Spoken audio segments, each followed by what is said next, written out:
చతుర్దశాధ్యాయము మాస చతుర్దశి మాహాత్మ్యము మాస శివరాత్రి వ్రత ఫలము. పౌర్ణమ్యాం కార్తికే మాసి వృషోత్సర్గం కరోతి యః తస్య పాపాని నశ్యంతి జన్మాంతరకృతాని చ. కార్తీక పౌర్ణమి దినమునందు వృషోత్సర్గమును చేసేవానికి జన్మాంతరీయ పాపములు కూడా నశించిపోతాయి. కార్తీక వ్రతము మనుష్యలోకమునందు దుర్లభము, సులభముగా ముక్తినిచ్చున్నది. కార్తీక పౌర్ణమి నాడు పితృప్రీతిగా వృషోత్సర్గమును చేసేవానికి 1,000,000 మార్లు గయా శ్రాద్ధమును చేసిన ఫలము కలుగుతుంది. రాజా, స్వర్గమందున్న పితరులు మన వంశమందు ఎవ్వడైనా కార్తీక పౌర్ణమి నాడు నల్లని గిత్తను, గిత్త దూడను లేక ఆబోతును విడుస్తాడా? అట్లా అయితే మనము తృప్తి పొందుతామని కోరుతూ ఉంటారంట. ధనవంతుడు కాని దరిద్రుడు కాని కార్తీక పౌర్ణమి రోజున వృషోత్సర్గమును చేయనివాడు యమలోకమునందు అంధత మిశ్రమమును నరకమును పొందుతాడు. కార్తీక పౌర్ణమి రోజున వృషోత్సర్గమును చేయక గయాశ్రాద్ధమాచరించినను, ప్రతి సంవత్సరము తద్దినము పెట్టినను, పుణ్యతీర్థములు సేవించినను, మహాలయము పెట్టినను పితరులకు తృప్తి లేదు. వాటన్నింటికంటే కోడెదూడను అచ్చుపోయేట మిక్కిలి గొప్పది. గయాశ్రాద్ధము వృషోత్సర్గము సమానమని విద్వాంసులు వచించారు. కాబట్టి కార్తీక పౌర్ణమి నాడు వృషోత్సర్గమును సుఖమునిస్తుంది. అనేక మాటలతో పని ఏమున్నది? కార్తీక మాసమునందు అన్ని పుణ్యముల కంటే అధికమైన ఫలదానము చేసేవాడు దేవరుణ, మనుష్యరుణ, పితృరుణముల నుంచి విముక్తుడవుతాడు. కార్తీక పౌర్ణమి నాడు దక్షిణతో కూడా ధాత్రి ఫలమును అంటే ఉసిరీగ పండును దానమిచ్చేవాడు సార్వభౌముడవుతాడు, అనగా భూమికి ప్రభు అవుతాడు. కార్తీక పౌర్ణమి నాడు దీపదానం ఆచరించేవాడు విగత పాపుడైనా సరే పరమపదమును పొందుతాడు. కార్తీక మాసమునందు దీపదానము ఆచరించేవాని మనోవాక్కాయకృత పాపములన్నీ నశించిపోతాయి. కార్తీక పౌర్ణమి నాడు ఈశ్వరలింగము దానము చేసేవాడు ఈ జన్మమందు అనేక భోగములను అనుభవించి ఉత్తర జన్మమునందు సార్వభౌముడవుతాడు. ఈశ్వరలింగ దానము వలన సమస్త పాపములు నశించిపోతాయి, పుణ్యము కలుగుతుంది. కార్తీక మాసమునందు లింగదానము చేయక మిగిలిన ధర్మములు చేసినందున పాపములు ఎంతమాత్రము కరిగిపోవు. ఈశ్వరలింగములో కూడా బాణలింగమును దానము చేయవలెను. కార్తీక వ్రతము అనంత ఫలప్రదము, సామాన్యముగా దొరకనిది కనుక కార్తీక మాసమునందు ఇతరుల అన్నమును భుజించుట, పితృశేషమును, తినకూడని వస్తువులను భక్షించుట, శ్రాద్ధాన్నమును సేవించుట అనగా భోక్తగా ఉండటము, తిలదానమును గ్రహించటము, ఈ 5ను విడువవలెను.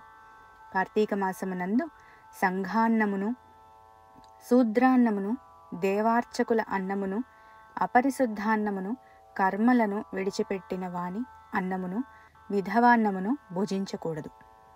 కార్తీక మాసమునందు పౌర్ణమి తిథిలో, అమావాస్య తిథినందు, పితృదినమునందు, ఆదివారమునందు, సూర్యచంద్ర గ్రహణములయందు రాత్రి భోజనము చేయరాదు. కార్తీక మాసము ఏకాదశి నాడు రాత్రింపగళ్ళును, వ్యతిపాత, వైధృతి మొదలైన నిషిద్ధ దినములందును రాత్రి భుజించకూడదు. అప్పుడు ఛాయానక్తమును చేయవలెను, కానీ రాత్రి భోజనము చేయకూడదు. ఛాయానక్తమే రాత్రి భోజన ఫలాన్ని ఇస్తుంది కనుక రాత్రి భోజనము కూడని దినములయందు కార్తీక వ్రతము చేసేవాడు ఛాయానక్తమునే గ్రహించాలి. ఛాయానక్తమనగా తన శరీరము కొలతకు రెట్టింపు నీడ వచ్చినప్పుడు భుజించడం. ఇది నిషిద్ధ దినములయందు గృహస్థునకు ఎల్లప్పుడూ యతి విధవలకు ఛాయానక్తము విహితము.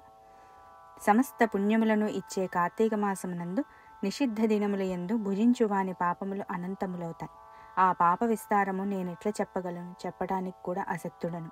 కాబట్టి విచారించి కార్తీక వ్రతమును ఆచరించాలి. కార్తీక మాసమునందు తలంటుకోవడము, పగలు నిద్ర, కంచు పాత్రలో భోజనము, మఠాన్న భోజనము, గృహమందు స్నానము, నిషిద్ధ దినములయందు రాత్రి భోజనము, వేదశాస్త్ర నింద, ఈ 7ను జరపకూడదు. కార్తీక మాసమునందు ఉష్ణోదక స్నానము పనికిరాదు అని బ్రహ్మదేవుడు చెప్పారు. తులారాశియందు రవి ఉండగా కార్తీక మాసమునందు నదీ స్నానము ముఖ్యము, సర్వశ్రేష్టము. తులారాశిలో సూర్యుడు ప్రవేశించినది మొదలు నెల రోజులు నదీ స్నానమే చేయవలెను. అలా నది లేకపోతే కనుక తటాకమునందు కానీ, కాలువల యందు కానీ, బావుల వద్ద కానీ స్నానము చేయవలెను. తటాక కూపములందు స్నాన సమయమున గంగా ప్రార్థన చేయవలెను. ఇది గంగ ఎందునో గోదావరి ఎందునో మహానదుల ఎందునో అవసరము. లేక గంగా గోదావరి మొదలైన నదులు సన్నిధిలో లేనప్పుడు తటాక స్నానము కర్తవ్యము. గంగకు నమస్కరించాలి. కార్తీక మాసము ప్రాతస్నానం ఆచరించని వాడు నరకమునందు యాతనలను అనుభవించి తరువాత చండాలుడై పుడతాడు. గంగాది సమస్త నదులను స్మరించి స్నానము చేసి హరిని ధ్యానించి హరిచరిత్రను విని గృహమునకు వెళ్ళవలెను. పగలు చేయతగిన వ్యాపారములన్నీ చేసుకుని సాయంకాలము తిరిగి స్నానము చేసి ఆచమించి పూజాస్థానమునందు పీఠమునుంచి దాని యందు శంకరుణ్ణి ఉంచి పంచామృతములతోనూ ఫలోదకములతోనూ కుశోదకములతోనూ మహాస్నానము చేయించి షోడశ ఉపచారములతోనూ పూజించవలెను.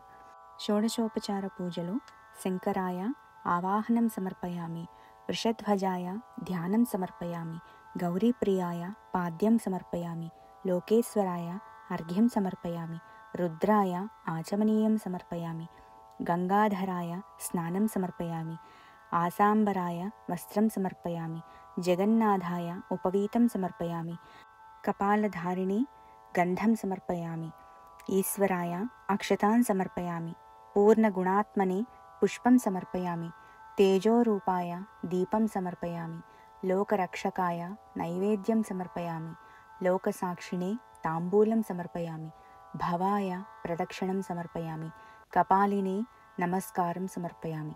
ఈ ప్రకారముగా షోడశోపచారముల చేత శంకరుణ్ణి పూజించవలెను. పైన చెప్పబడిన నామములతో భక్తితో పూజించి మాసమంతా సహస్రనామముల చేత నిత్యము పూజించి పూజావసానమునందు ఈ శ్లోకాన్ని చదువుకోవాలి.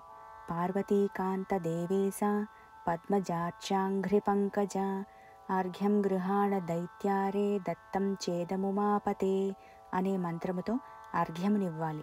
ఇలా భక్తితో చేసేవాడు ముక్తుడవుతాడు, సంశయమే లేదు. రాజా, తన శక్తి కొలది దీపమాలలను సమర్పించి శక్తి వంచన చేయక బ్రాహ్మణులకు దానమివ్వాలి.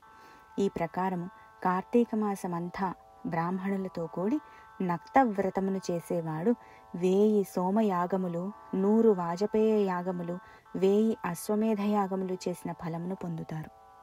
కార్తీక మాసమునందు ఈ ప్రకారముగా మాసనక్తము వ్రతము ఆచరించేవాడు పాపములను సమూలముగా పరిహరించుకుంటారు అని నారదాదులు చెప్పారు. కార్తీక మాసమునందు మాస నక్త వ్రతము వలన పుణ్యం అధికమవుతుంది. సమస్త పాపములు నశించిపోతాయి, ఇందులో సందేహమే లేదు.